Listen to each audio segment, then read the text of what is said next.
Hi everyone, Daniel here. I'm going to be bringing you my first video on our new channel. I'm going to be introducing someone who is completely oblivious to Dwarf Fortress into Dwarf Fortress and give you reasons why you should play it. The first thing I'm going to do before I go talking about Dwarf Fortress is I'm going to go ahead and generate us a world. I'll go into a little bit of detail as to exactly what these are very shortly. But basically, Dwarf Fortress is a game by an independent developer, Todd Adams. He goes under the alias Toady1. He has garnered a huge cult following following his development of Dwarf Fortress and has essentially made Dwarf Fortress his life's work. Dwarf Fortress was actually also recently covered in the New York Times. It's a really interesting read. If you're interested in Dwarf Fortress, I really recommend you read it. It really brings out the dedication in Mr. Adams' work, I feel. The fact that Mr. Adams is such a hard-working man really shines out in Dwarf Fortress though. It's probably the single hardest and most complicated game I've ever tried to overcome. Dwarf Fortress is not without its challenges, and in the words of Toady1, losing is fun. To elaborate on how complicated Dwarf Fortress is exactly, I'd just like to say that individual body parts down to digits on hands can be damaged or severed from a foe.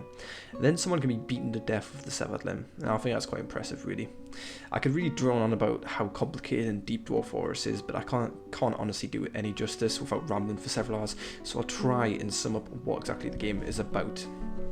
You act as the manager of seven dwarves who embark into an environment in a generated world. As you can see, I'm generating a world right now. In world generation, it does a huge amount of things. It has its lore generated, it has people generated, it has items generated, monsters generated, it has trees generated, basically countless things. It'll be different each time. So really, it's a really unique experience every time you play. Generating a world, it has its own interesting things to it. As you can see on the screen, it's called the Legendary Universe. That's also randomly generated. But I would say, the lore of the game is probably about as deep as a Lord of the Rings book. It has so many characters, so much to it, so much. It's very expansive. You can make huge worlds in the game. And then basically, once you're in this world, your task is to find an area to embark in, to command your dwarves to build a grand and prosperous kingdom in which dwarves must be safe from the harsh beasts of the fantasy world. As I said, this honestly doesn't do it justice. There are literally hundreds of monsters, climates, ores, items, etc. On the screen here, you can see a few little things. This portion to the right is a mountainous area. And this portion to the left is a tree. This is rivers. This is a brook. See, this doesn't. It's not so discernible as that to somebody who's inexperienced in Dwarf Fortress. But in time, you really get a feel to it. I think probably the most alluring part of Dwarf Fortress is the flexibility of the game. Minecraft, for example, may be called a sandbox game. Not to take anything from Minecraft, it's a great game, but it does not have the same amount of freedom as something like Dwarf Fortress or say D&D does. This is because they are nearly entirely focused on the gameplay. They don't dilly-dally with 3D graphics. They try and provoke imagination in a player to enjoy it. Although I feel in some respects Dwarf Fortress can be compared to D&D, they should by no means be put side by side. Dwarf Fortress does have graphics, although very rudimentary ASCII characters. This in layman terms basically means that the entire game's graphics compose of characters such as a $sign, which is then coloured.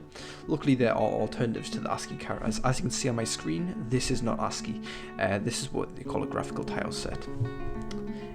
My tile set I use is called Phoebus, which comes pre-installed in the handy starter pack, the Lazy Noob pack, which I'll pop a link in down below.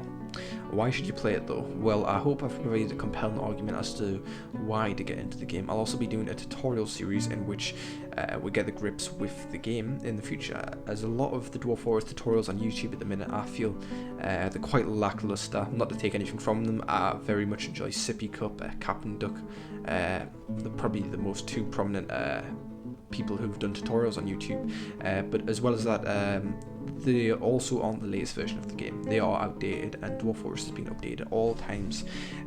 Even with the complexity that it is right now, the game is less than a third way done, which I think is just incredible. Toady updates his blog nearly every day.